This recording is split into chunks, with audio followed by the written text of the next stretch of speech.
ఇరుకైన చీకటి ప్రపంచం, వెలుతురు లేదు, గాలి లేదు, బయట ప్రపంచం గురించి ఎలాంటి అవగాహన లేదు. అయినా అక్కడే ప్రారంభమవుతుంది భూమిపై ఉన్న ప్రతి మనిషి జీవితంలోనే అత్యంత గొప్ప ప్రయాణం. అదే తల్లి గర్భంలో జరిగే 9 నెలల అద్భుతమైన జీవన యాత్ర. ఈ రోజు మనం కాలాన్ని వెనక్కి తిప్పి మన జీవితంలోని మొదటి రోజుకు ప్రయాణించబోతున్నాం. కంటికి కూడా కనిపించని 2 చిన్న కణాలు కలిసి కోట్లాది కణాలతో కూడిన ఒక సంపూర్ణ మనిషిగా ఎలా మారాయో ప్రకృతి సృష్టించిన అత్యంత అద్భుతమైన ఇంజనీరింగ్ ని ఇప్పుడు అనుభవిద్దాం. ఈ అద్భుతమైన ప్రయాణం ఒకే ఒక కణంతో మొదలవుతుంది. ప్రతిసారి పురుషుడి నుండి విడుదలయ్యే సుమారు 30 కోట్ల శుక్ర కణాలు స్త్రీ శరీరంలోకి ప్రవేశిస్తాయి. కానీ వీరిలో లక్ష్యం ఒక్కటే, అండాన్ని చేరుకోవడం. ఈ ప్రయాణం అసలు సులభం కాదు. స్త్రీ శరీరంలోని ఆమ్ల వాతావరణం, రోగ నిరోధక వ్యవస్థ మరియు అనేక సహజ అవరోధాలను దాటలేక లక్షలాది శుక్ర కణాలు మొదటి గంటలోనే నశిస్తాయి. ఇది కేవలం ఒక ప్రయాణం కాదు, భూమిపై జరిగే అత్యంత కఠినమైన పోటీ. ప్రతి శుక్రకణం తన తోకను సెకనుకు అనేక సార్లు కదుపుతూ అండం నుంచి విడుదలయ్యే సూక్ష్మ రసాయన సంకేతాలను అనుసరిస్తూ ముందుకు దూసుకెళ్తుంది. చివరికి 30 కోట్లలో కేవలం కొన్ని వందల శుక్రకణాలు మాత్రమే అండం వరకు చేరుకోగలుగుతాయి. కానీ విజేత మాత్రం ఒక్కరే. అత్యంత వేగంగా, అత్యంత ఆరోగ్యంగా ప్రయాణించిన ఆ ఒక్క శుక్రకణం అండం బయటి పొరను ఛేదించి లోపలికి ప్రవేశిస్తుంది. ఆ క్షణమే అండం తన బయటి పొరను వెంటనే మూసివేసి మరో శుక్రకణం లోపలికి ప్రవేశించకుండా శాశ్వతంగా అడ్డుకుంటుంది. మన జీవితంలో మనం గెలిచిన మొదటి పోటీ స్కూల్లో కాదు, ఉద్యోగంలో కాదు, పుట్టక ముందే జరిగింది. ఆ పోటీలో విజేతగా నిలిచిన ఆ ఒక్క కణమే ఈ రోజు మీరే. ఆ ఒక్క శుక్రకణం అండంలోకి ప్రవేశించిన క్షణం ఒక అద్భుతం జరుగుతుంది. తండ్రి నుండి వచ్చిన 23 క్రోమోజోమ్స్, తల్లి నుండి వచ్చిన 23 క్రోమోజోమ్స్ ఒకదానితో ఒకటి కలుస్తాయి. మొత్తం 46 క్రోమోజోమ్స్ తో ఒక కొత్త కణం ఏర్పడుతుంది. దీనినే జైగోట్ అంటారు. ఇదే మీ జీవితంలో మొదటి కణం. ఆ క్షణంలోనే మీ కళ్ళ రంగు ఎలా ఉండాలి, మీ జుట్టు నిటారుగా ఉంటుందా, వంకరగా ఉంటుందా, మీ ఎత్తు ఎంతవరకు పెరగవచ్చు, మీ శరీరంలోని వేలాది లక్షణాలకు సంబంధించిన జెనెటిక్ బ్లూ ప్రింట్ మొత్తం డిఎన్ఏలో రాసేయబడుతుంది. ఆశ్చర్యకరమైన విషయం ఏమిటంటే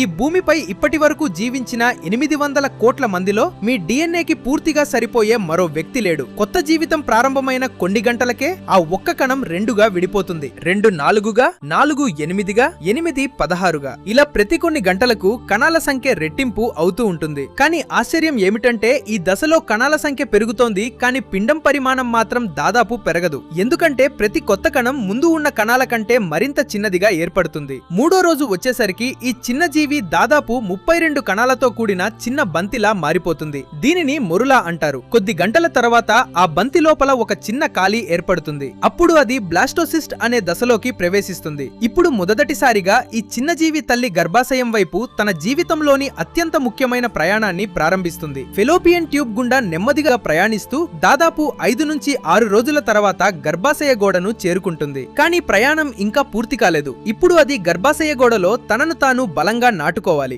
ఎందుకంటే తదుపరి 9 నెలలు అదే దాని ప్రపంచం కాబోతోంది. బ్లాస్టోసిస్ట్ గర్భాశయాన్ని చేరుకున్న తర్వాత అది కేవలం అక్కడ ఉండదు. గర్భాశయ గోడలోకి మెల్లగా ప్రవేశించి తనను తాను బలంగా అతుక్కుంటుంది. ఈ ప్రక్రియనే ఇంప్లాంటేషన్ అంటారు. ఈ ఒక్క దశ విజయవంతం కాకపోతే గర్భధారణ కొనసాగదు. అయితే ప్రకృతి అప్పటికే మరో అద్భుతమైన నిర్మాణాన్ని ప్రారంభిస్తుంది. పిన్నం చుట్టూ ప్లసెంటా లేదా మాయ ఏర్పడటం మొదలవుతుంది. రాబోయే 9 నెలల పాటు ఇదే బిడ్డకు ఊపిరితిత్తులు, జీర్ణ వ్యవస్థ, కాలేయం మరియు మూత్రపిండాల్లా పనిచేసే తాత్కాలిక జీవనాధార వ్యవస్థ. ఇంబిలికల్ కార్డ్ లేదా బొడ్డుతాడు ద్వారా తల్లి రక్తంలోని ఆక్సిజన్, పోషకాలు మరియు అవసరమైన హార్మోన్లు బిడ్డకు చేరుతాయి. అదే సమయంలో బిడ్డ శరీరంలో ఏర్పడే వ్యర్థ పదార్థాలను తిరిగి తల్లి శరీరానికి పంపిస్తుంది. ఆశ్చర్యకరమైన విషయం ఏమిటంటే తల్లి బిడ్డ రక్తం నేరుగా కలవదు. వాటి మధ్య ఉన్న సూక్ష్మమైన పొర ద్వారానే పోషకాలు మరియు ఆక్సిజన్ మార్పిడి జరుగుతుంది. ఇప్పుడు జీవితం తన అత్యంత చారిత్రాత్మక క్షణానికి చేరుకుంటుంది. గర్భధారణ జరిగిన సుమారు 22వ రోజున ఇంకా గోరంత కూడా పరిమాణం లేని ఈ చిన్న జీవిలో కొన్ని ప్రత్యేక కణాలు ఒక్కసారిగా లయబద్ధంగా కదలడం ప్రారంభిస్తాయి. కొన్ని క్షణాల్లోనే ఆ చిన్న కణాల కదలిక ఒక క్రమబద్ధమైన స్పందనగా మారుతుంది. అదే మన గుండె కొట్టుకోవడం ప్రారంభమైన మొదటి క్షణం. ఆ సమయంలో ఆ గుండె పరిమాణం ఒక దశగసాల గింజ కంటే కూడా చిన్నదిగా ఉంటుంది. అయినా అది ప్రారంభించిన ఆ స్పందన మన జీవితంలో చివరి క్షణం వరకు ఒక్క క్షణం కూడా విశ్రాంతి తీసుకోకుండా కొనసాగుతూనే ఉంటుంది. అదే సమయంలో పిండం వెనుక భాగంలో ఒక పొడవైన న్యూరల్ ట్యూబ్ ఏర్పడడం ప్రారంభమవుతుంది. ఇదే తర్వాత మన మెదడు మరియు వెన్నుపాముగా రూపాంతరం చెందుతుంది. ఒకే ఒక్క కణంతో మొదలైన జీవితం ఇప్పుడు గుండె, మెదడు వంటి అత్యంత సంక్లిష్టమైన అవయవాలను నిర్మించడం ప్రారంభించింది. ప్రకృతి అనే ఇంజనీర్ తన అత్యంత గొప్ప సృష్టిని ఒక్కో అడుగుగా నిర్మిస్తోంది. గర్భధారణ జరిగిన 4వ వారానికి ఇప్పటి వరకు కేవలం కొన్ని కణాల సమూహంలా ఉన్న పిండం ఇప్పుడు ప్రతిరోజు దాదాపు 1 మిల్లీమీటర్ చొప్పున వేగంగా పెరగడం ప్రారంభిస్తుంది. ప్రకృతి అద్భుతమైన బ్లూ ప్రింట్ ప్రకారం ప్రతి కణం తనకు కేటాయించిన పనిని ఖచ్చితంగా చేస్తూ ముందుకు సాగుతుంది. మారుతుంది. కొన్ని కణాలు మెదడుగా మారుతుంటే మరికొన్ని గుండెగా, ఇంకొన్ని ఎముకలు, కండరాలు, చర్మం, కాలేయం, ఊపిరితిత్తులు వంటి అవయవాలను నిర్మించడం ప్రారంభిస్తాయి. ఇది ప్రపంచంలోనే అత్యంత క్లిష్టమైన బయోలాజికల్ ఇంజనీరింగ్ ప్రాజెక్ట్. 6వ వారం వచ్చేసరికి చిన్న చిన్న మొగ్గల్లా కనిపించే నిర్మాణాలు క్రమంగా చేతులు మరియు కాళ్లుగా మారడం ప్రారంభిస్తాయి. తలపై 2 చిన్న నల్లని చుక్కల్లా కనిపించేవి కొన్ని రోజుల్లోనే కళ్ళుగా రూపాంతరం చెందుతాయి. అదే సమయంలో ముక్కు, చెవులు, దవడ మరియు నోరు కూడా క్రమంగా ఆకారాన్ని సంతరించుకుంటాయి. 8వ వారానికి ఇప్పటి వరకు ఎంబ్రియో అని పిలిచే ఈ చిన్న జీవిని శాస్త్రవేత్తలు మొదటిసారిగా ఫీటస్ అని పిలవడం ప్రారంభిస్తారు.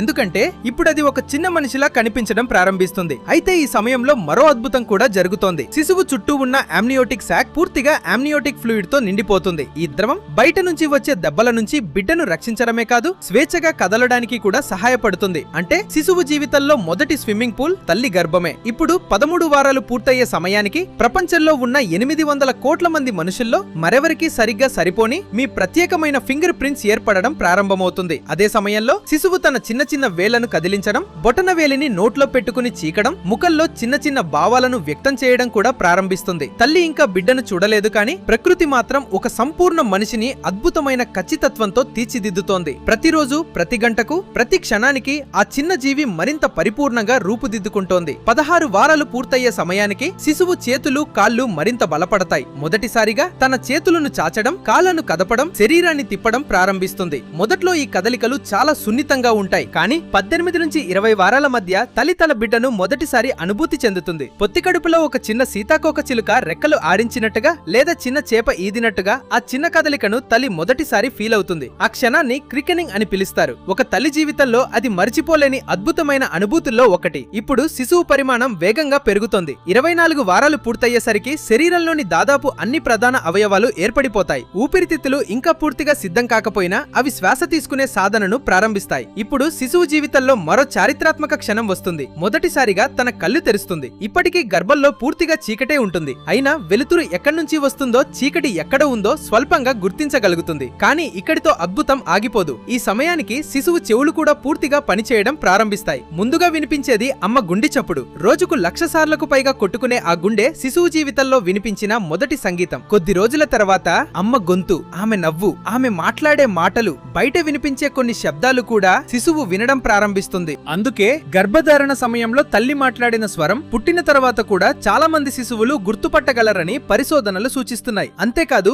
తల్లి సంతోషంగా ఉన్నప్పుడు విడుదలయ్యే కొన్ని హార్మోన్లు, ఆమె తీవ్రమైన ఒత్తిడిలో ఉన్నప్పుడు విడుదలయ్యే హార్మోన్లు ప్లెసెంటా ద్వారా బిడ్డ ఎదుగుదలపై కూడా ప్రభావం చూపవచ్చు. అందుకే గర్భధారణ సమయంలో తల్లి శారీరక ఆరోగ్యం మాత్రమే కాదు, ఆమె మానసిక ప్రశాంతత కూడా అంతే ముఖ్యమైనది. 7వ నెలలోకి అడుగుపెట్టేసరికి ఇప్పటికే శిశువు శరీరంలోని దాదాపు అన్ని ప్రధాన అవయవాలు ఏర్పడ్డాయి, కానీ వాటి పని ఇంకా పూర్తిగా పరిపక్వం కాలేదు. ఇప్పుడు ప్రకృతి ఒక్కో అవయవాన్ని బాహ్య ప్రపంచానికి సిద్ధం చేయడం ప్రారంభిస్తుంది. అత్యంత వేగంగా అభివృద్ధి చెందేది మెదడు. ప్రతి సెకనుకు వేలాది కొత్త నాడీ అనుసంధానాలు ఏర్పడుతూ మెదడు కోట్లాది న్యూరాన్ల మధ్య ఒక అద్భుతమైన నెట్వర్క్ ను నిర్మించడం ప్రారంభిస్తుంది. ఇదే భవిష్యత్తులో ఆలోచించడం, నేర్చుకోవడం, గుర్తుంచుకోవడం మరియు భావోద్వేగాలను అనుభవించే సామర్థ్యానికి పునాది అవుతుంది. ఇదే సమయంలో శిశువు ఎక్కువ సమయం నిద్రలోనే గడుపుతుంది. ఆశ్చర్యకరమైన విషయం ఏమిటంటే పరిశోధనల ప్రకారం గర్భంలో ఉన్న శిశువులో కూడా REM స్లీప్ కనిపిస్తుంది. ఇదే దశలో మనుషులు కలలు కనే నిద్ర కూడా ఉంటుంది. అయితే ఆ శిశువు నిజంగా ఏమి కలలు కంటుందో మాత్రం ఇప్పటికీ శాస్త్రవేత్తలకు తెలియదు. ఇప్పుడు శిశువు రోజు రోజుకి బరువు పెరుగుతోంది. చర్మం కింద కొవ్వు నిల్వ కావడం ప్రారంభమవుతుంది. ఇదే కొవ్వు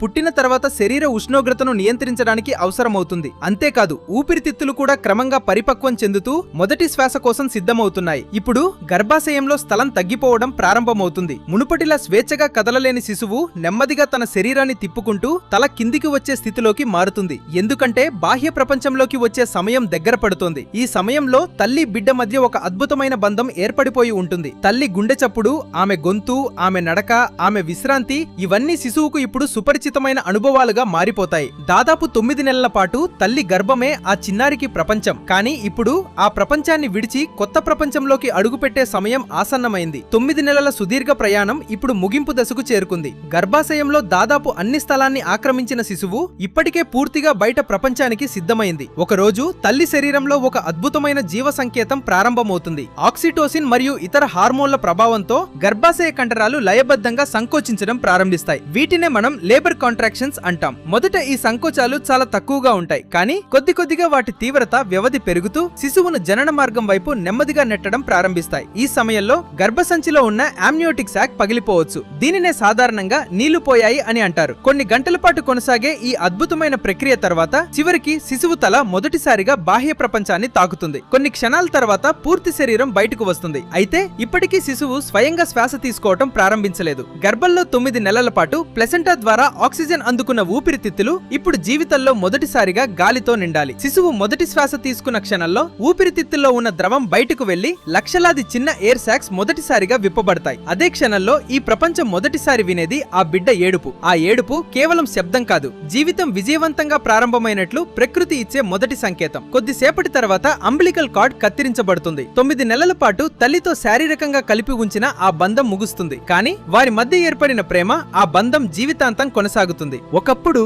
కంటికి కూడా కనిపించని ఒకే ఒక కణంగా ప్రారంభమైన జీవితం ఇప్పుడు ఈ విశాల ప్రపంచంలోకి ఒక కొత్త మనిషిగా అడుగుపెట్టింది. గుర్తుంచుకోండి, ఈ ప్రపంచంలో మనం గెలిచిన మొదటి పోటీ పుట్టిన తర్వాత కాదు, పుట్టక ముందే జరిగింది. 30 కోట్ల శుక్రకణాల మధ్య మొదటి విజేతగా నిలిచింది ఒక కణం మాత్రమే, అదే మీరు. ఆ తర్వాత 9 నెలల పాటు ఒక గుండె మీకోసం అదనంగా కొట్టుకుంది. ఒక శరీరం తన రక్తంలోని పోషకాలను మీతో పంచుకుంది. తన నిద్రను, తన సౌకర్యాన్ని, చివరికి మరణంతో సమానమైన వేదనను కూడా భరించి మీకు ఈ ప్రపంచాన్ని చూపించింది. అందుకే మన జీవితంలో మొదటి ఇల్లు తల్లి గర్భమైతే మొదటి హీరో ఎప్పటికీ అమ్మే. మానవ జీవితంలోని ఈ అద్భుతమైన శాస్త్రీయ ప్రయాణం మీకు నచ్చితే లైక్ చేసి మీ ఫ్రెండ్స్ తో షేర్ చేయండి.